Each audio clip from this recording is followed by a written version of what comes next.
Welcome back to the Holistic Homes Podcast. I'm Christine, licensed general contractor here in Southern California and construction consultant nationwide, helping you build a healthier home. Today's episode is about how we can finally pair luxury and health together. There's a lot of focus when building a healthy home on the not so pretty stuff and how can we make things more watertight and robust. And often the luxury elements get saved to the end because budget, as it should be, is prioritized around building enclosure and building a really mold-safe home. So I want to share with you some luxury finishes that aren't as great as they seem and might actually be contributing to the toxicity of your home. But I'll definitely leave you with some alternatives so you can still get all of the nice and beautiful finishes on the inside. Okay, so today we're gonna talk about things like spray foam insulation. Yes, it's often considered a luxury, but spray foam insulation and some interior finishes and even furniture.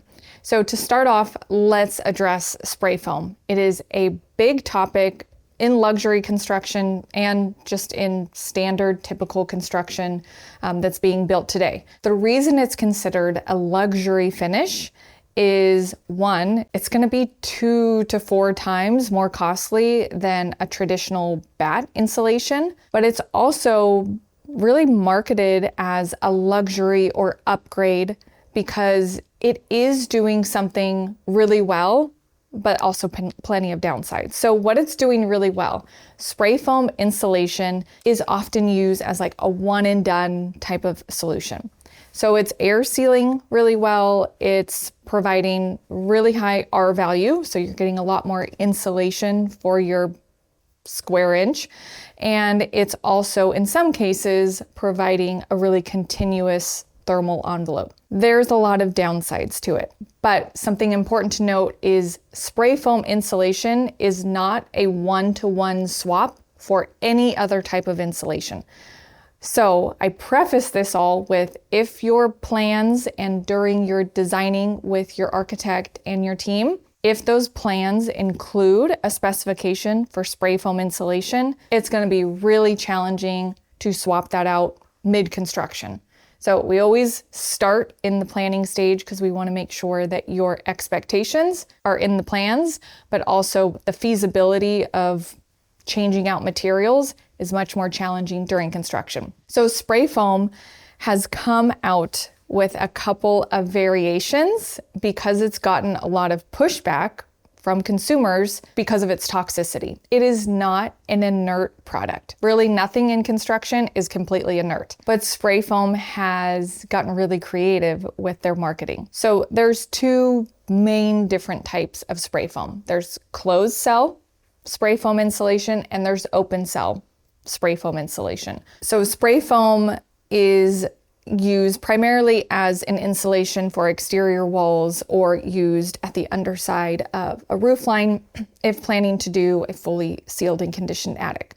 Some of the things that have come out recently that clients have sent me would be a soy-based spray foam or even a sugarcane-based spray foam, and then you also have your just traditional spray foam. That does not play heavily into if there is minimal VOCs or minimal toxins. Almost every spray foam in the US is going to have an added flame retardant, typically around 12%. Then when you get into the marketing of sugarcane and soy-based spray foams as more green alternatives, once you get into the documentation, there's really only about a 5 to 15% form of this soy or sugarcane. The rest of the composition still very much contains flame retardants, chemicals, VOCs, and other additives.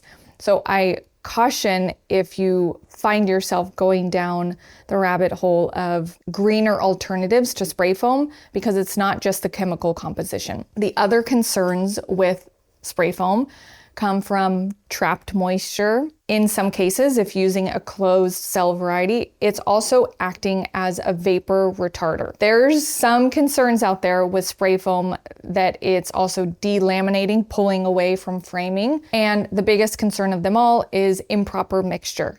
So spray foam insulation is on-site chemistry. There is an A and a B, and it gets mixed together in what should be a perfect mix, and then it is sprayed within the wall cavities. That is really challenging to get 100% right 100% of the time. And then lastly, spray foam, it's not coming out. It is not going to just come out like a fluffy bat insulation. Spray foam is going to need to be remediated out if there's a problem, if there's a leak, if you have issues with it down the road, or even if you're gonna do a renovation and add on. So spray foam definitely comes with risks. It's something that we always talk about pros and cons, because instead of just telling you, this is a giant red flag, do not use it at all, I would much rather you be in an informed position to be able to determine if it's right for your project or not. So definitely do some further due diligence into this particular spray foam that's being proposed for your project, and if there are any chemical concerns. We recently had a project in Southern California where there was heightened awareness around VOCs. This particular client had a threshold of 0. They wanted no material of any kind that would contribute to any sort of off-gassing. So with that threshold bar really low, we actually took a sampling of what was the proposed spray foam. Again, this was a soy-based spray foam that the contractor was proposing. It was sprayed onto a 2x2 sheet and sent to a lab that we work with that tests VOCs in building materials. This off-gassed for a period of time, and it was tested in a chamber, and it still came back that it did have unusually high VOC off-gassing. So the client was able to pivot, and we were able to come up with another solution. But make an informed decision. If testing is a part of the protocol, definitely do your due diligence, because spray foam is a very big item in your home. It's going in every wall or up in the attic, and it's not something that you're going to want to have to remediate down the line. Okay, next topic would be related to something I see in every home, luxury finish, or even just typical builds today. It is in so many places inside of your home, and because it's on the interior of your home, it's definitely going to impact indoor air quality for the good or for the bad. And this has to do with MDF materials, medium density fiberboard. MDF is a product that is everywhere within the interiors of just about every home, luxury finishes, and even tract homes that are built today. MDF is definitely something to be aware of. It's medium density fiberboard, and it's everywhere. Baseboards are often MDF, and one of the areas I see this come up in most luxury builds today is there is a lot of wall paneling. So wall paneling, it could be wainscoting, it's baseboards, it's everywhere when it comes to trim. So not just baseboards and casework. If you're planning to do any sort of decorative feature wall or a coffered ceiling, if you are planning to do anything architectural with a painted wood finish, it is likely going to be an MDF product. And why that's a concern is because it's typically going to have added formaldehyde, because MDF is just a bunch of small particles of wood that are compressed with resins, and it's not a solid wood. 50 years ago, everything was solid wood baseboards. Everything was solid wood. There was no MDF on the market. But today in luxury builds, I see a lot of painted or lacquered finishes. And oftentimes the focus is around, well, what does the detail look like? What is the aesthetic? What is the finish? What is the sheen of the paint or the lacquer?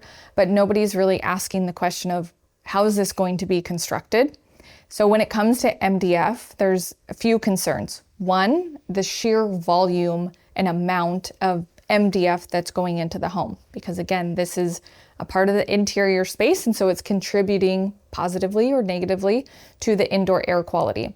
So impacting indoor air quality, number 2 is MDF is not a water-resistant material at all. If there was a scale, MDF would be at the very bottom of how robust it is against any sort of water. It is going to turn to mush and just crumble away if it comes in contact with water. If you've been in a bathroom that had baseboards next to a standing shower or a bathtub, you probably have noticed at some point in time it's a little bit soft and squishy, and it might even be warped or peeling. It's because that MDF baseboard is not robust at all when it comes in contact with water. It might grow mold, it might just start to turn to mush, and it's definitely not a material that should be used in the baseboards, in my opinion, anywhere in a home. So when it comes to MDF, we have the indoor air quality concerns, definitely the moisture resistancy concerns, and then third is going to still relate to the chemical composition of MDF. So it's not a solid wood. So what should you use in replace of any MDF? And this is an easy conversation with the architect and the design team. You usually don't have to sacrifice aesthetic in your beautiful finishes. It's just more about drawing attention to what the material itself is. So instead of MDF, we use a lot of solid wood. So solid wood primed baseboards, as the name implies, it's solid wood. Same thing when it comes to any sort of painted paneling.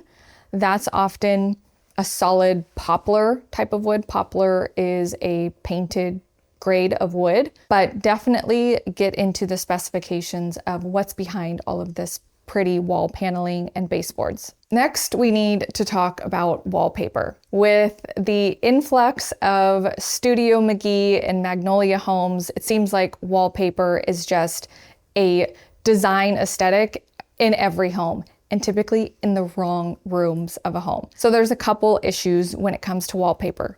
I promise you can still have your wallpaper, but we need to be smart about how we're selecting this. As a golden rule, I will tell you, vinyl wallpaper should be used nowhere in your home. Never. Vinyl wallpaper, one, it's going to have added contaminants and plasticizers and is definitely going to contribute to indoor air quality off-gassing. So vinyl wallpaper has a chemical concern as well. The biggest of them all is vinyl wallpaper is going to act as a potential vapor barrier on whatever wall you're putting it on. One of the biggest areas of concern would be any vinyl wallpaper that is at an exterior wall. So a home that is shared with the exterior of your home. That is big time problematic in most instances in older homes and in new construction as well, because exterior walls should be designed to dry. Rain comes, there's snow, exterior walls are going to get wet. They need to dry. If they are designed to dry to the interior and somewhere along the line there was a renovation or a design consideration to put vinyl wallpaper on that wall, well, now you've just added a vapor barrier to that wall. There's many instances where the backside of vinyl wallpaper, if it was peeled away, is going to have evidence of mold on the backside of it. It's just what happens when there's trapped moisture. So vinyl wallpaper is just a no-go in any renovation, any new construction home. There's better options out there. But next would be vinyl wallpaper. And any wallpaper, whether it's a seagrass or a linen or any sort of wallpaper, should never be used in a bathroom. That includes powder bathrooms as well, ideally, but bathrooms and laundry rooms are dedicated spaces that are going to have very high amounts of humidity. That is how they should be designed, and that's the function within that space. So avoid wallpaper. Paper, as the name implies, should not be in moisture-prone areas. I often will see images, especially on Pinterest boards, of decorative wallpaper right at a vanity sink that's going to have splashing and water, and it just is not a smart choice to have paper next to areas of splashing and that could potentially have moisture and water on them over time. So wallpaper can be a great choice. Maybe put it in a bedroom or a nursery or a pantry and use something that's going to be considered more vapor open, like a seagrass, a linen. I've seen some more that are like a synthetic that are still considered vapor open. You do not want to trap moisture. You don't want to have a wallpaper that's full of toxic additives or even a toxic adhesive. And then you definitely don't want wallpaper that's going to contribute to any sort of mold or trapped moisture. So you can have your wallpaper, but do it in a smart way. Next up, let's talk about flooring. But I'm not just talking about hardwood or engineered wood. Those are easy to find non-toxic varieties of. The biggest area that I see in luxury builds that are using this material when there's just so much better options on the market. I see a lot of wellness rooms or home gyms added, which is great. But oftentimes what's being used as the flooring is a recycled rubber gym floor or even a gym mat. That's not a great choice. It may look really clean and it may serve the purpose of being resilient against like heavy weights, but using a recycled rubber gym floor is not the best choice, and there are non-toxic options available. So when it comes to rubber gym flooring, there's a few concerns. First is going to also piggyback on the wallpaper conversation. Rubber is somewhat of a vapor closed product, especially when it's a rubber crumb or a rubber mat. It's acting as a vapor retarder. Definitely proceed with caution if you are planning to put this rubber mat on a concrete slab. We see a lot of gyms and wellness centers in basements. That's a really high risk prone area to have water coming up through that concrete slab. Even if we've gone through the process of putting down a vapor retarder before the concrete is poured, I always recommend that our clients do not put down any sort of vapor closed mat on top of that concrete slab as it's releasing moisture typically over the first 2 years, because your concrete is still wet, it's still curing, it's still releasing vapor. And if you're putting a gym mat, even if it's wall to wall, it's going to be trapping some of that moisture. So the trapped moisture is the biggest concern when it comes to rubber mats. Not as much of a concern if this is on a subfloor or a second level, but we don't see a lot of gyms and wellness centers on second levels. But the concrete slab and trapped moisture is the biggest concern. Even if there's a spilled water bottle or there's splashing from like a cold plunge that's adjacent to it. Rubber mats are going to trap moisture, so the biggest concern is make sure there's no moisture behind it and make sure there's no moisture that can get underneath it. And rubber mats are still needed in most gyms that are built, but what's not often explored is what is the rubber? And most rubber mats are going to be a recycled rubber, and they sell it as a green, renewable, recycled product. But what's the origin of where the rubber came from? It's a lot of recycled tires is what these rubber mats are. So you can even explore the idea of recycled rubber, or what would be referred to as virgin rubber. Still headed in a better direction, but what we really like to see if using a rubber mat would be natural rubber from a rubber tree. These mats are often going to be more in line with less added chemicals. They might even be Green Guard Gold certified or have certifications related to like minimal off-gassing and VOCs and toxic binders.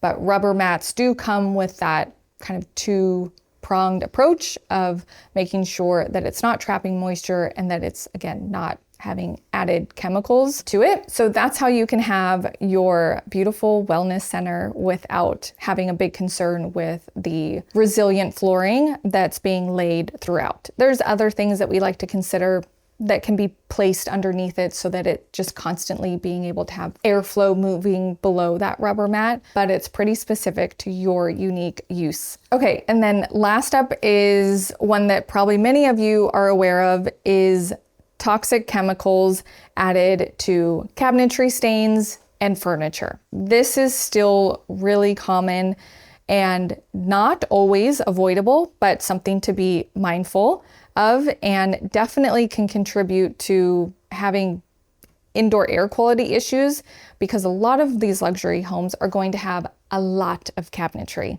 There's either a lot of stain grade finishes, kitchen cabinetry. You're typically dealing with a lot of custom millwork, which means it needs to be painted, or there's a lacquer finish, or there's a stain. There is not a great way to achieve a non-toxic finish on finished millwork. And something that we talk through a lot with clients is that when it comes to cabinetry specifically and finished millwork, is that performance and durability is not often the same as low toxic and low VOCs. You typically are getting one trade-off for the other. So understanding the maintenance around what does the maintenance look like if going with a lower toxic finish versus having something more robust and something that's going to actually cure harder, which is often using like a catalyzed finish. That's how cabinetry gets like a really hard finish instead of feeling sticky and tacky. And so if opting for wanting to have really high performance, really low maintenance long-term, that's something to be aware of early on to see what sequencing can happen so that cabinetry has a time to off-gas, sometimes off-site or in a garage or in the carpentry shop for some period of time instead of inside of the home. There's ways to have it all. There's definitely ways to have the luxury millwork, but understanding what the goals are when it comes to the finishing. There are non-toxic stains and finishes. Rubio Monocoat is one that's heavily used, but also understanding some of the non-toxic finishes, not all, are going to have higher maintenance or more touch-ups. You can do more non-toxic finishes when it comes to stain versus paint grade. Paint grade's a bit harder to achieve with that, but understanding if you really want a particular look on painted cabinetry, you may want to just consider allowing that to off-gas, off-site for a longer period of time. And there are good, better, best options when it comes to carpentry, finishing, paint grade, and stain grade. Okay, so we've covered a lot of topics in luxury builds, and it's probably feeling like a lot at this point, and we haven't even scratched the surface. We're just talking about some interior finishes. So if this feels like a lot for you to navigate on your own, so I have a link below where you can share with me about your project. We can hop on a call and I can share with you how we can work together one-on-one, so I can hold your hand through this entire process from exteriors to interiors to dial in your project. And be sure to subscribe, because every week I'm sharing tips just like this on how you can actually build a healthy home.